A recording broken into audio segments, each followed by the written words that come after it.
চেষ্টা করি। তাহলে বিসমিল্লাহ। আমি হচ্ছে যে নরমালি কথা বক্তৃতা দিতে পারি না, এটা আমি যেগুলো সবাই জানে। আমি সবাইকে বলে দিই যে আমি কখনো বক্তৃতা দেবো না, আমি আসলে আড্ডা দিতে পছন্দ করি। তো আমি শেষ পর্যন্ত এই এনভায়রনমেন্টটাকে আড্ডার মতো করে তৈরি করে নেওয়ার চেষ্টা করছি। মূলত আপনাদের সাথে আমি কথা বলছি যাতে আমি সুন্দর করে কথা বলতে পারি, আপনাদের কথাবার্তাগুলো যাতে আমি লোকে কমিউনিকেট করতে পারি আপনাদের সাথে। হ্যাঁ, প্রথম আপনাদের সাথে যে আলাপটা করছিলাম গত কিছুদিন আগে শিল্পকলা একাডেমিতে, এখানে একটা কথা বলছিলাম হচ্ছে যে ফেসিস্টের সময়ে আমাদের সময়টা ছিল একটা রাবারের বলের মতো। এই রাবারের বলটা টানতে টানতে টানতে আমরা শেষ করতে পারছিলাম না। এটার কোনো শেষ হচ্ছিল না, এটা শুরু এবং শেষ যেন নাই। খুবই ক্লান্তিকর একটা ঘটনা। কিন্তু এই মুহূর্তে যে সময়টা আমাদের হাতে আছে, এটা হচ্ছে একটা বরফের টুকরার মতো, গলে যাচ্ছে। প্রতি মুহূর্তে দেখতেছি ছোট হচ্ছে ছোট হচ্ছে ছোট হচ্ছে।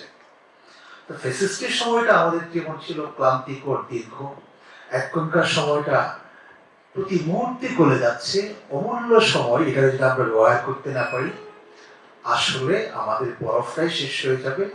সেজন্য খুবই সতর্কভাবে আমাদেরকে সময়টাকে ব্যবহার করতে হবে, চিন্তা করতে হবে, খুবই ক্রিয়েটিভলি চিন্তা করতে হবে। এবং আশা করছি সামনের দিনগুলো আমাদের সেই চিন্তাটাকে আমরা কোনোরকম আসলে আলসেমি করবো না ইনশাআল্লাহ।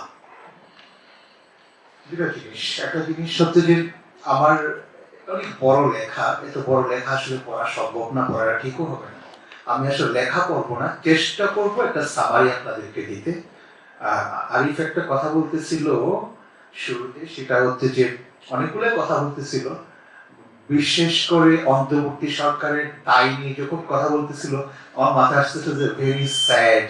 মানে হচ্ছে যে মানে একটা নির্বাচন করে শেষ করে যখন এই সরকারের দায়িত্ব শেষ করতে চাই আরিফ, তখন মনে হলো যে আসলে এই ব্যাপারটা মানে ঠিক হলো না আর কি। এরকম মানে একটা দীর্ঘদিন পরে ছেলে করে আমরা একটা আন্দোলন করলাম, সফল হলাম, এতগুলো প্রাণ দিলাম আমরা, এগুলোর ফসল একটা নির্বাচন না, হতে পারে না। কি হতে পারে সেটা নিয়ে আমরা আলাপ করছি। একটা ছোট জাস্ট জিনিস আমি পরিষ্কার করছি, সেটা হচ্ছে যে ধরেন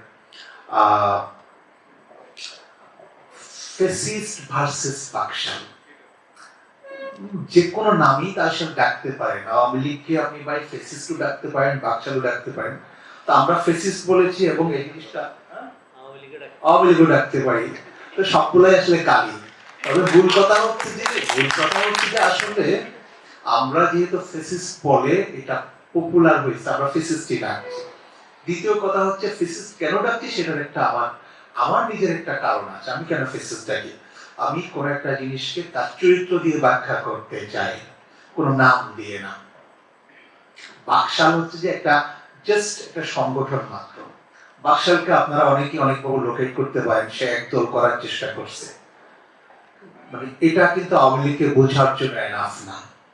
আমরা মানে অনেকগুলা জিনিসকে ফেসিস্ট এলিমেন্ট হিসেবে ধরতে পারি।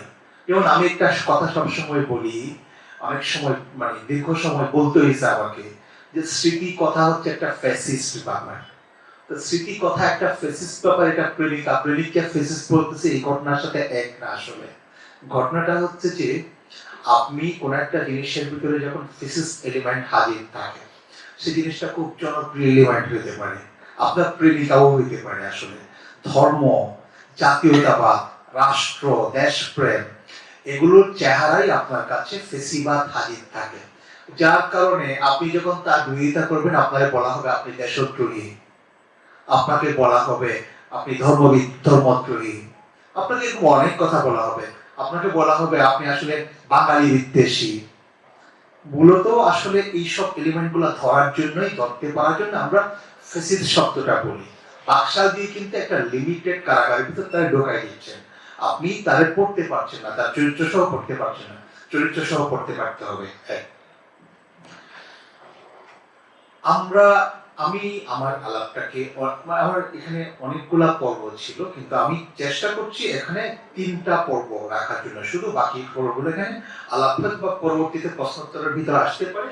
এখানে আমি আলাপ করছি 3টা। একটা হচ্ছে যে কেন আমাদের একটা নতুন সংবিধান দরকার, যেটা আরিফের প্রশ্নের বিপরীতে আমি বলার চেষ্টা করছি, আমাদের নতুন সংবিধান দরকার।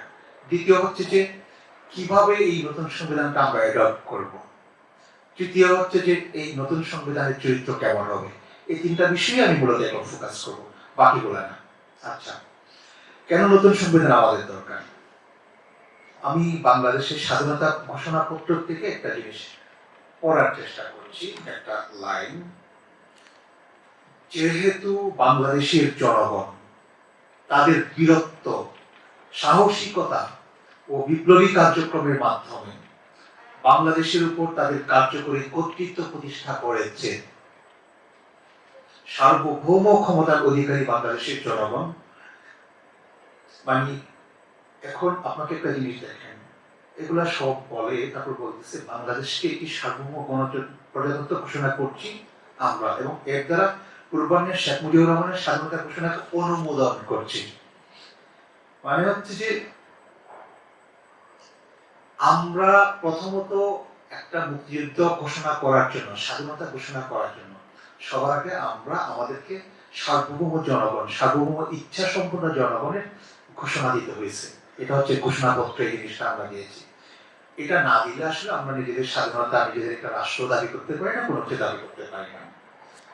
মানে হচ্ছে যে 1971 সালে আমরা যে মুক্তিযুদ্ধ করার ঘোষণার সিদ্ধান্ত নিলাম, স্বাধীনতার ঘোষণা করলাম, এটা হচ্ছে আমাদের সেই স্বাধীন সার্বভৌম মানে সেই স্বাধীন সার্বভৌম ইচ্ছাটা ঘোষণা দিলাম, যেটার মাধ্যমে আমরা আমাদের ভূমির মালিকানা দাবি করতে পারবো। আমরা বাংলাদেশ রাষ্ট্রের মালিকানা দাবি করার জন্য ঘোষণা দিলাম। তা আমরা যখন বিজয়ী হইলাম, তখন আমরা বাংলাদেশ রাষ্ট্রের মালিক হইলাম এক ধরনের করে, এটা আমরা বিজয়ী হইলাম। তা আমরা বলছি 1972 সালে যে সংবিধানটা হইল, এই সংবিধানটা আমাদেরকে 1971 সালে আমরা যে রাষ্ট্রের মালিক হইতে পারলাম বা ঘোষণা দিলাম, মালিক হওয়ার যোগ্যতা অর্জন করলাম, সেই রাষ্ট্রের মালিকানাটা 72-এর সংবিধান আমাদের থেকে কেড়ে নিয়েছে। তার মানে হচ্ছে আমরা আসলে 1972 থেকে এই পর্যন্ত জনগণ, আমরা জনগণ, রাষ্ট্রের মানুষ, আমরা কেউ আসলে রাষ্ট্রের মালিক হয়ে উঠতে পারি না এখনো। তো সংবিধান জিনিসটা আসলে কি? সংবিধান জিনিসটা হচ্ছে যে আসলে মানে আমরা বলি হচ্ছে যে সংবিধান, আমাদের এখানে একটা খুব পপুলার সংবিধান নিয়ে পপুলার কিছু ধারণা আছে। যেমন আমাদের এখানে দেখবেন সংবিধান বিষয়ে যারা কথা বলবে, তারা সবাই হচ্ছে যে আইনের মানুষজন কথা বলে, ব্যারিস্টার লোকজন কথা বলে, অ্যাডভোকেট কথা বলে, তারপরে আরো সর্বোচ্চ এনজিওর লোকজন কথাবার্তা বলে।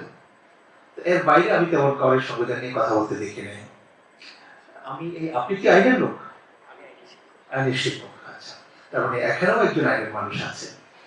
তো আমি রিসেন্টলি জাতীয় প্রেস ক্লাবে নতুন সংবিধান নিয়ে একটা আলাপে গিয়েছিলাম, আমাদের এক বন্ধুর সাথে আলাপ করতেছিলাম। তো উনি আমার একটা পর্যায়ে বলতেছিলাম যে আসলে সংবিধান নিয়ে আলাপ করবো, কারে কারে রাখা যায় এরকম। এক পর্যায়ে উনি আমার বলতেছিলাম যে this is not your cup of tea. তো এই লোক হচ্ছে এই লোককে আমি খুব প্রগতিশীল মনে করতাম, তারপর খুব চিন্তা ভাবনা করতে সক্ষম মনে করতাম। কিন্তু সে যখন বুঝলাম যে এখানে একটা কাপ অফ টি হওয়ার ব্যাপার আছে, তার সাথে বেশি কথা বললাম না। কিন্তু আমার আইডিয়াটা হচ্ছে যে সংবিধান জিনিসটা আসলে এটারে যে আইনের কিতাব বানাই দেওয়া হয়েছে, হ্যাঁ, এই জায়গা থেকে আমরা বেরোনোর চেষ্টা সবার আগে করতে হবে। আসলে সংবিধানটা আসলে আমার, আপনার এবং সবার, একজন কৃষকের, একজন শ্রমিকেরও, সবার ইচ্ছার প্রতিফলনটা সংবিধানে হইতে হবে। এটা কোনো আইনের কিতাব না, সংবিধানে কোনো আইন লেখা হয় না, সহজ কথা। সংবিধানে কিছু প্রিন্সিপাল লেখা হয়, আইন না। হ্যাঁ, সোর্স অফ ল, সংবিধান এক ধরনের সোর্স অফ ল হইতে পারে, বা ধরেন লেজিটিমেসি, ল এর লেজিটিমেসি সংবিধান থেকে আসে, আইনের শিক্ষক ভালো বলতে পারবে।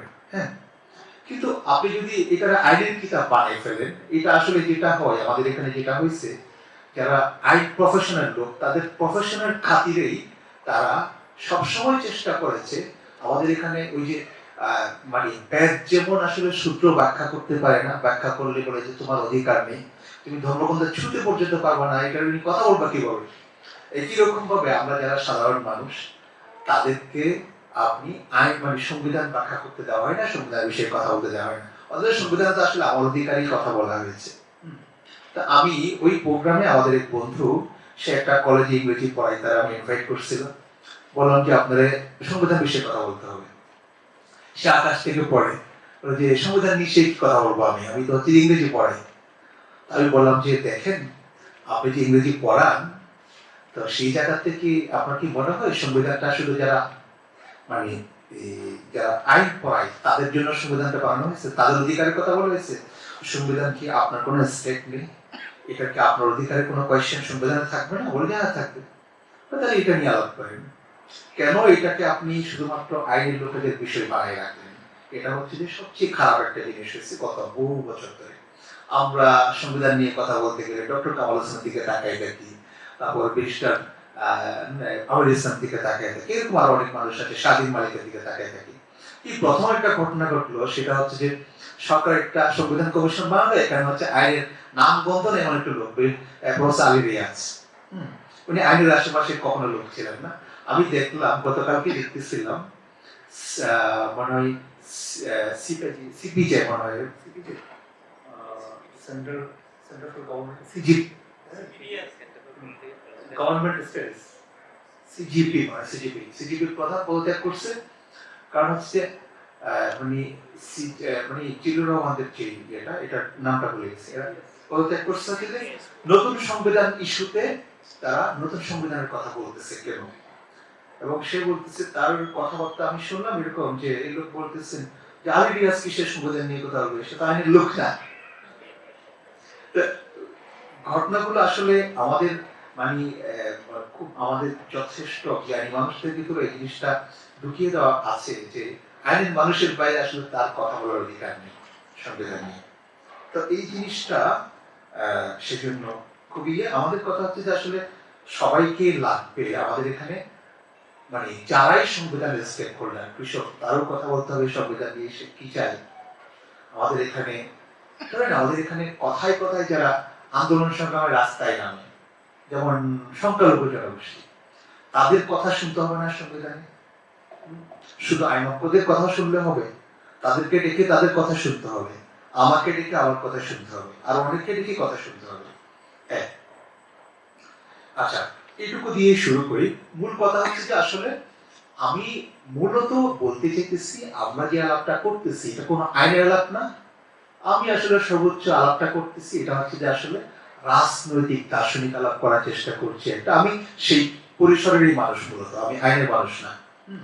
রাজনৈতিক দার্শনিক পরিসর আলাপ করতেছি এই কারণে যে একটা মুক্তিযুদ্ধ যখন হয়, আমি মুক্তিযুদ্ধ শব্দটা খুব ক্রিটিক্যাল আছি, সেটা ভিন্ন জিনিস। আপনি একটা স্বাধীনতা ঘোষণা করলেন, একটা গণঅভ্যুত্থান হলো, এগুলো হচ্ছে একটা জাতির জন্য একটা দার্শনিক মুহূর্ত। এই দার্শনিক মুহূর্তগুলোতে আসলে তার এই ধরনের ইয়েগুলো তৈরি হয় যে সে আসলে মানে সম্পূর্ণ নতুন একটা ঘটনা তৈরি করবে নিজের জন্য, নিজের ভবিষ্যতের জন্য, নিজের সন্তান সন্ততির জন্য, নিজের রাষ্ট্রের জন্য একটা রাষ্ট্র কল্পনা করছে। হ্যাঁ, এই কল্পনাগুলো তখনই তৈরি হয়, এই কল্পনাগুলো সদ্ব্যবহার করতে হয়। তা আমরা আইনের বইয়ের চেয়ে গুরুত্বপূর্ণ হচ্ছে আমাদের সেই কল্পনাটাকে চিনতে পারা, ধরতে পারা, এটাকে ডিফাইন করতে পারা। আমি বলতেছি যে তোমরা যে বলতেছো এখানে যে প্রতিবিপ্লব শুরু হচ্ছে, আমি বলতেছি হচ্ছে যে আসলে প্রতিবিপ্লবটাকে তাকে ডিফাইন করতে হবে। ডিফাইন করার আগে বারবার বিপ্লব করতে লাভ নেই।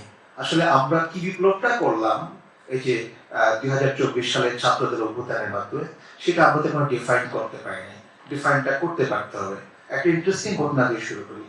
সেটা হচ্ছে মানে কেন আমরা কোন প্রকার এলাকা আছি, সেটা হচ্ছে যে কেন সংবিধানটা পরিবর্তন করতে হবে সে জায়গায় আছে।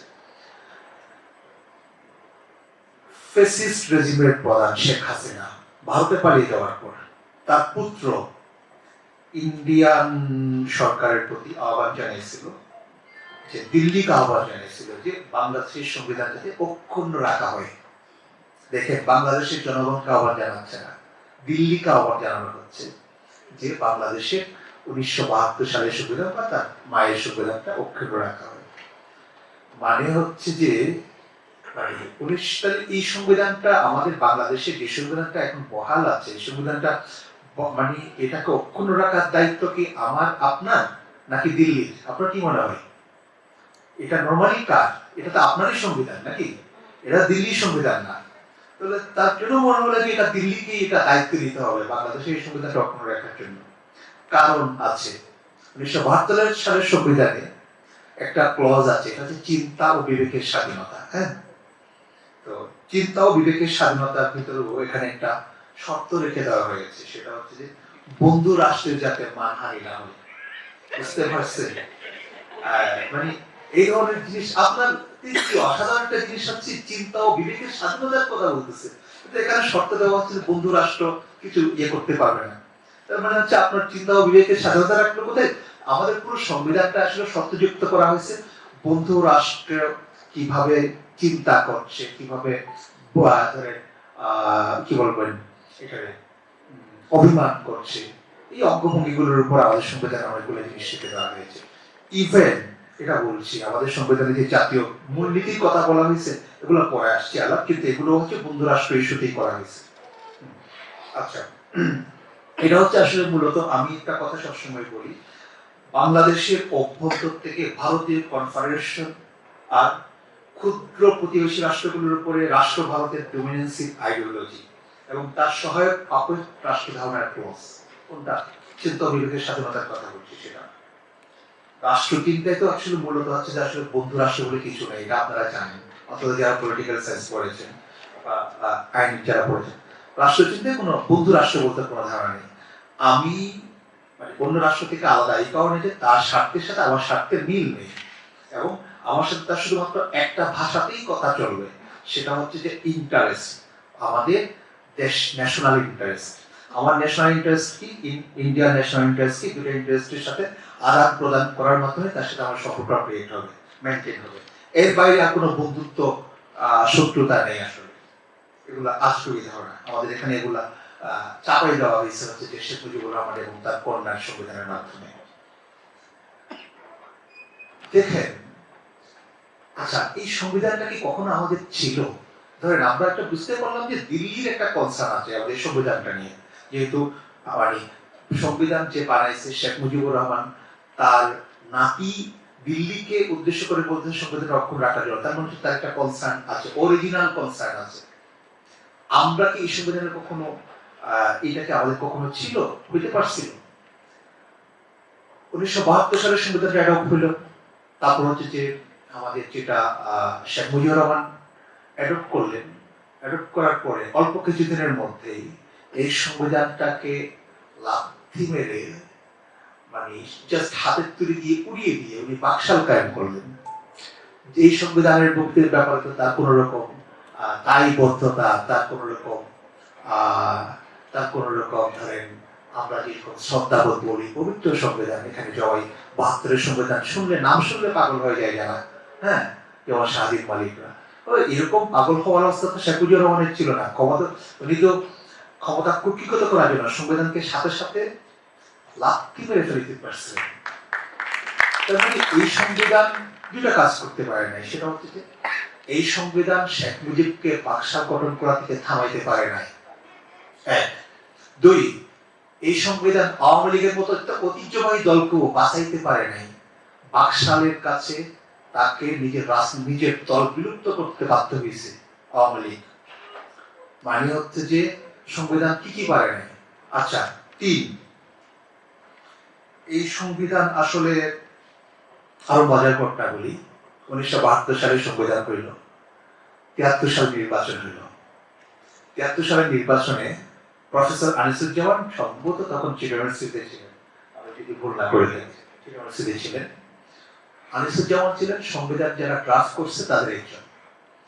তো আনিসুজ্জামানের আত্মজীবনে উনি লিখতেছিলেন যে প্রথম যেদিন ভোট হলো এই ভোটটিতে ওনারা ভোট দিতে গেছিলেন, গিয়ে দেখে যে ওনাদের ভোট দেওয়া হয়ে গেছে এবং ওরা বলতেছে যে স্যার আপনার ভোট আমরা দিয়ে ফেলেছি, আপনার ভোট দেওয়া হয়ে গেছে। তখন আনিসুজ্জামান বলতেছে এটা হচ্ছে আক্ষেপ, বঙ্গবন্ধু কি আমাদের উপরও বিশ্বাস করতে পারেন নাই? আমরা তো ওনাদেরই লোক।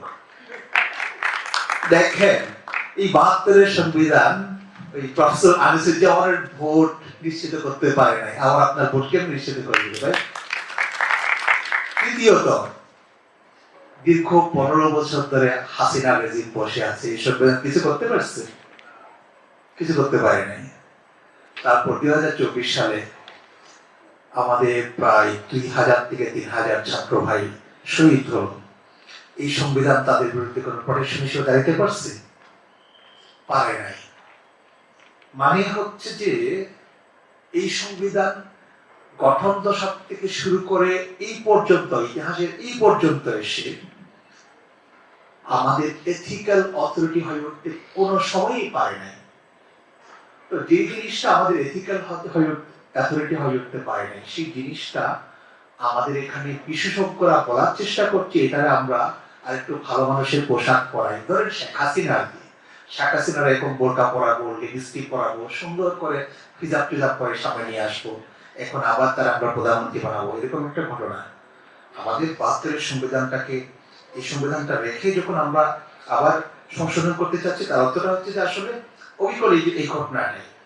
কিন্তু দেখেন কোয়েশ্চেনটা হচ্ছে যে কোন জায়গায়, কোয়েশ্চেনটা হচ্ছে যে আমরা শেখ হাসিনা আমাদের জন্য যে মানে সংবিধানটা রেখে গেছিল, সেই সংবিধানটা হচ্ছে জগতের সবচেয়ে আপনার রেজিট সংবিধানগুলোর একটা, যেটা আপনি মানে পরিবর্তন করবেন, কোন রকম কারেকশন করবেন, শারীরিক স্বপ্নের ভিতরে চিন্তাও করেন, আপনার ফাঁসি হয়ে যেতে পারে।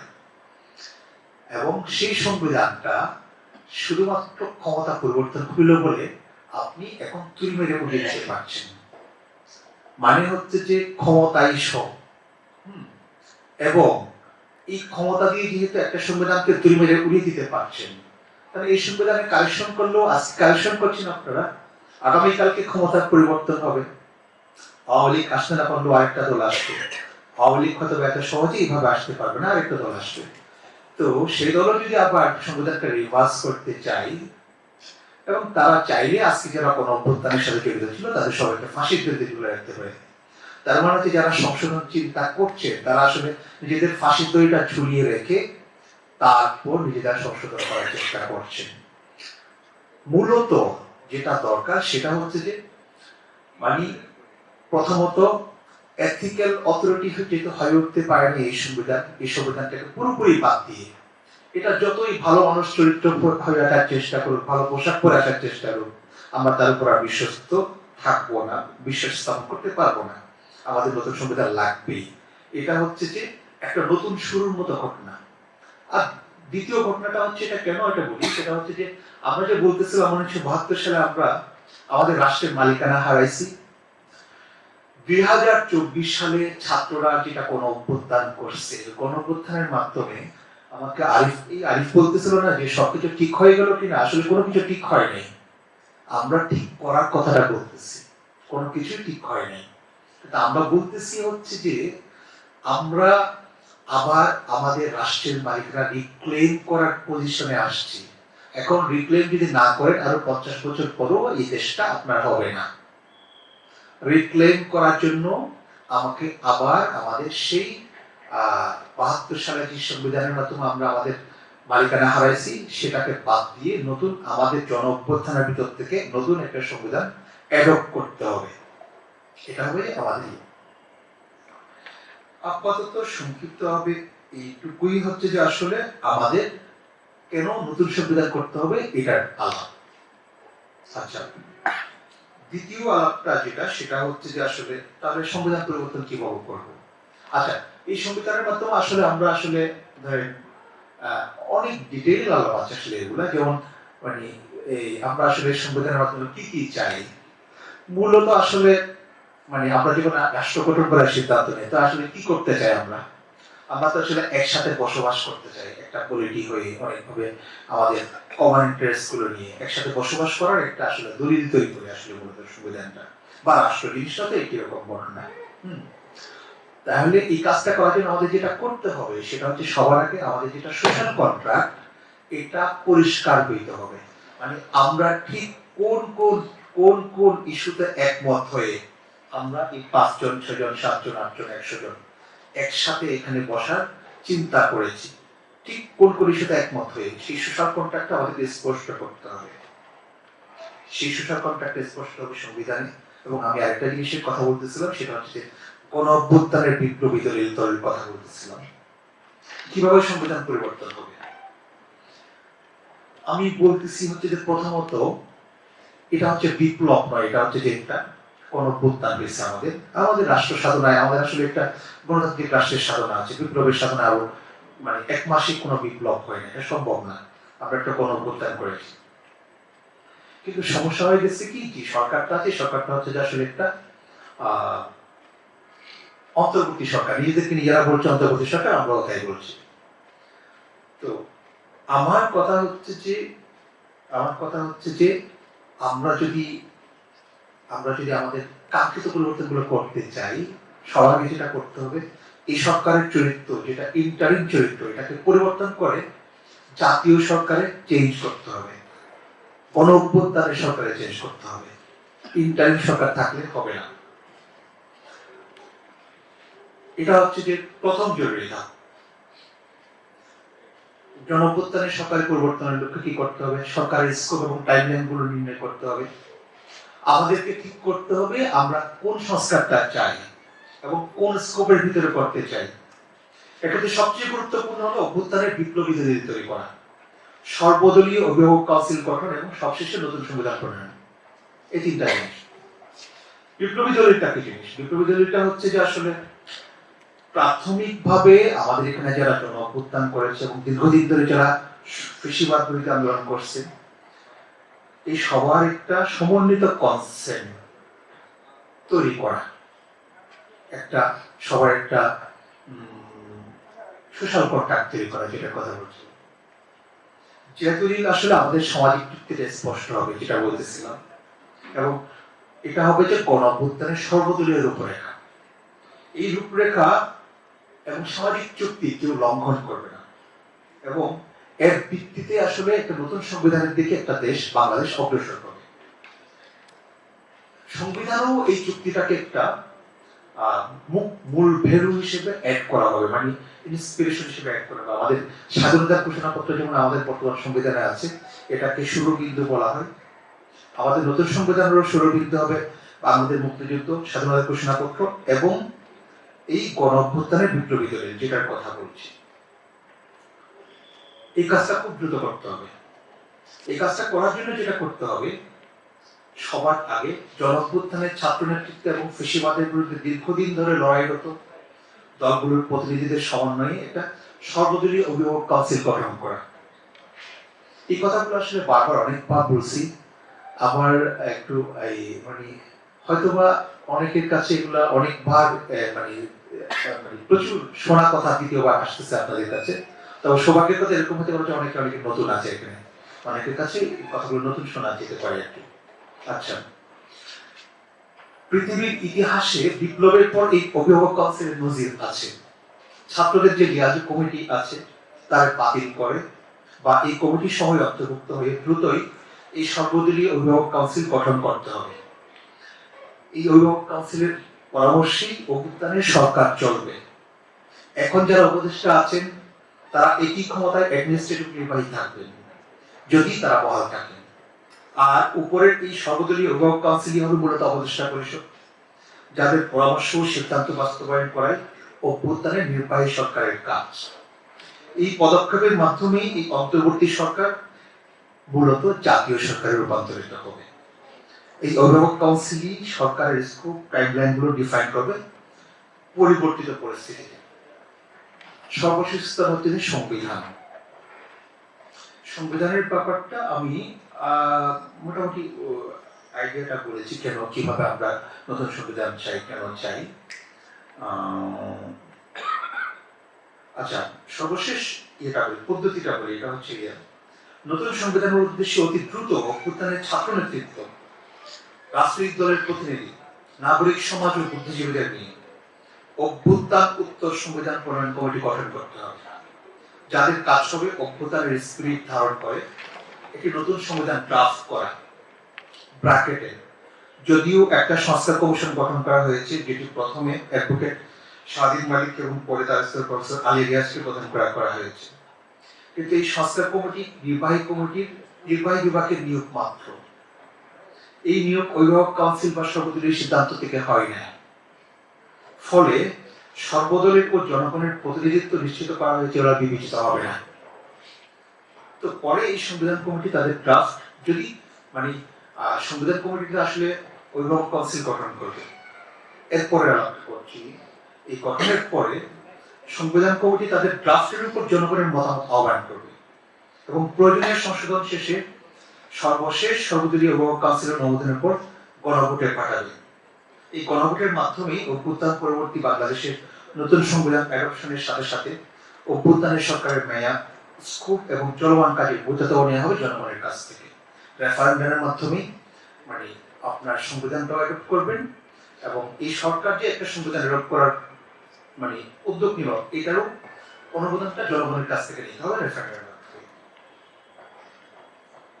আচ্ছা, এখানে আমি একটা জিনিস এই নোক্তাটা আপনাদেরকে দিয়ে রাখতে চাই, এটা এই জন্য যে আমাদের এখানে অনেক রকম আকাঙ্ক্ষা আছে একটা সংবিধানে এটা কিরকম হইতে পারে। যেমন আমাদের এখানে আমরা তো সবাই স্টেক হোল্ডার, আমাদের এখানে যারা ইসলামিস্ট তারাও স্টেক হোল্ডার, যারা সেকুলার তারাও স্টেক হোল্ডার, তারপর হচ্ছে যে বিভিন্ন ধর্মীয় জনগোষ্ঠী, আরো নানা রকম জনগোষ্ঠী সবাই স্টেক হোল্ডার, তারপর রাজনৈতিক দল বিএনপি জামাত এরা প্রত্যেকে স্টেক হোল্ডার।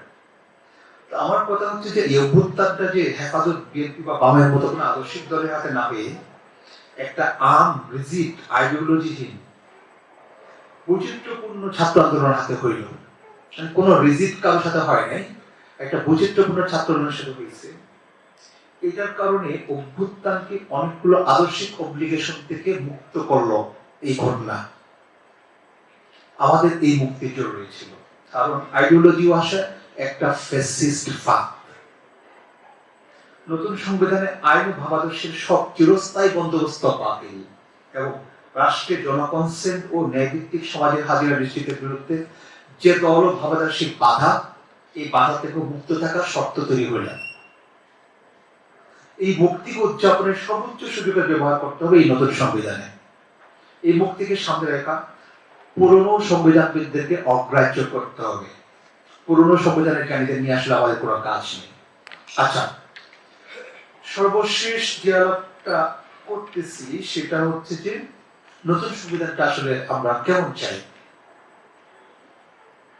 আমি পরের আলাপগুলো এখানে আর আসবো না, শুধুমাত্র একটু করে শেষ করে দেওয়ার চেষ্টা করছি। নতুন সংবিধানের চরিত্র নিয়ে আসলে প্রাথমিকভাবে সিদ্ধান্ত নেবে অভিভাবক কাউন্সিলের প্রতিনিধিরা। তবে আমরা কিছু অনুমান ও প্রশ্ন উত্থাপন করতে চাই আমাদের নাগরিক আগ্রহের জায়গা থেকে। যেমন, নতুন সংবিধানও কি আপনার চিন্তা ও বিবেকের স্বাধীনতায় কোনো বন্ধু রাষ্ট্র এসে হামলা করতে সক্ষম হবে? এই ধরনের আরো প্রশ্ন উত্থাপন করাটাই আমাদেরকে একটা কাঙ্ক্ষিত নতুন সংবিধানের দিকে যেতে সাহায্য করবে।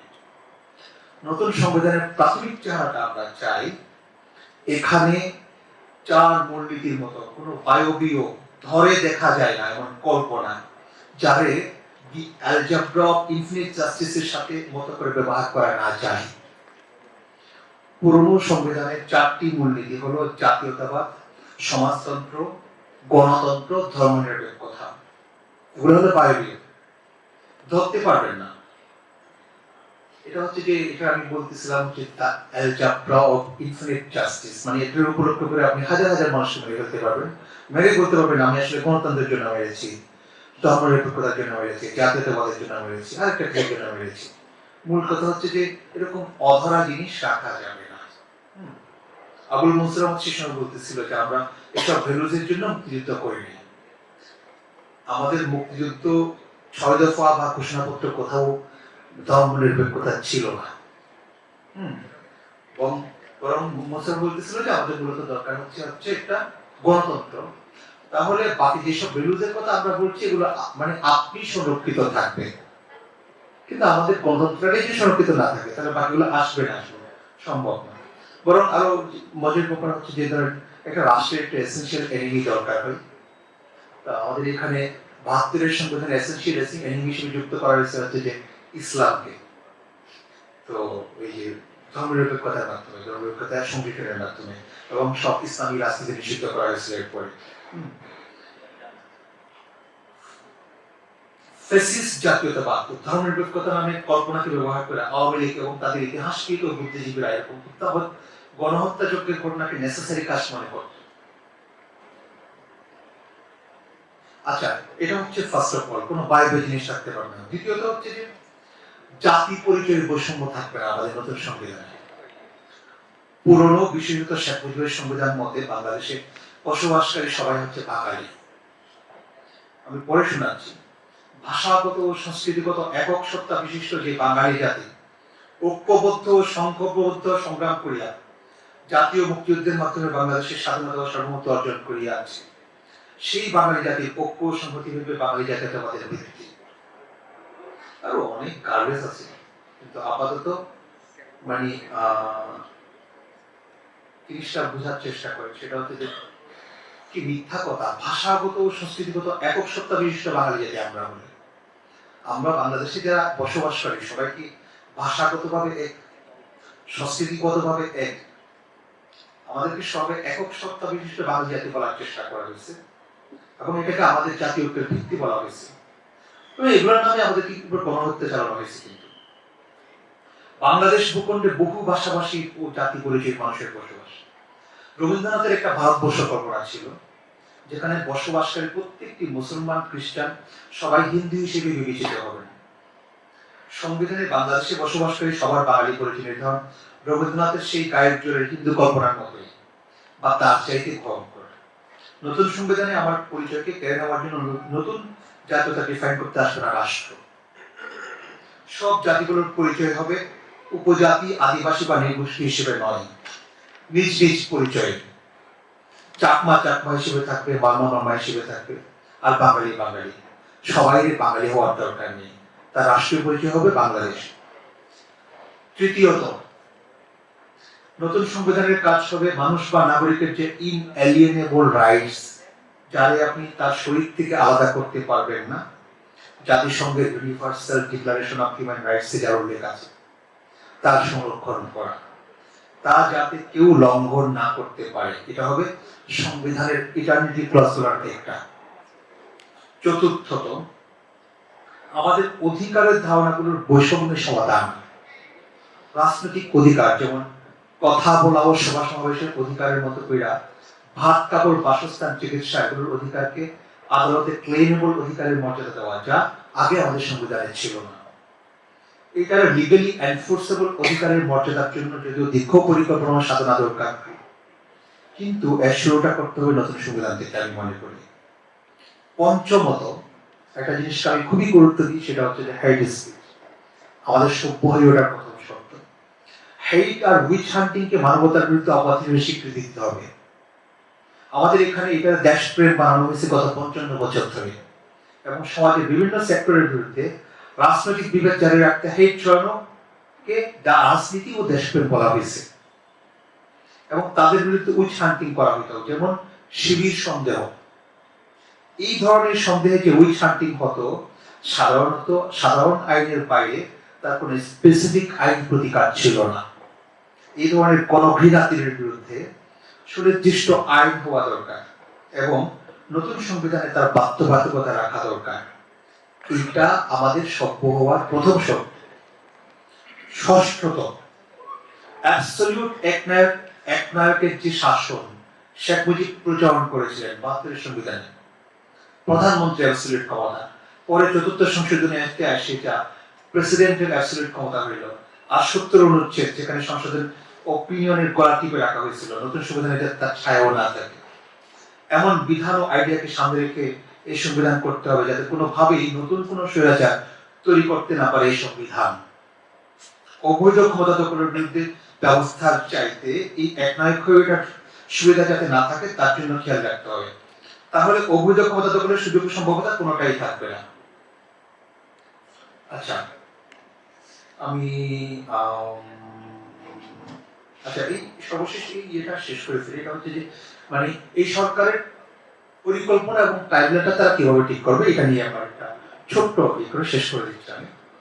প্রথমে সর্বোচ্চ 2 মাসের পরিকল্পনা প্রণয়ন ঘোষণা করতে হবে এই সরকারকে, যদি 2 মাস অলরেডি শেষ হয়ে গেছে। এটা হচ্ছে আমরা প্রথম দিকে আমি প্রস্তাবটা করেছিলাম, কিন্তু আমার কথা হচ্ছে যে প্রতি 2 মাস পর পর আপনাদেরকে 2 মাসের পরিকল্পনা বা প্রণয়ন করতে হবে, ঘোষণা করতে হবে, এবং 2 মাসের পরিকল্পনা বাস্তবায়ন মূল্যায়ন শেষে নতুন টাইমলাইন ঘোষণা করতে হবে, এবং সর্বোচ্চ আরো 2 মাস। এইভাবে সর্বদলীয় অভিভাবক কাউন্সিলের অধীনে প্রতি 2 মাস পর পর নিজের মেয়াদ ও স্কোপ রিডিফাইন করতে হবে, দরকার হলে বাড়াবে বা নতুন কর্তব্য ঠিক করবে। এই অভিভাবক কাউন্সিলই নতুন সংবিধান প্রণয়নের জন্য কমিটি ঘোষণা থেকে শুরু করে তার প্রাথমিক অনুমোদন দেবে এবং সরকারের প্রায়োরিটি লিস্টগুলো ঠিক করবে। সর্বশেষ নতুন সংবিধানের অধীনে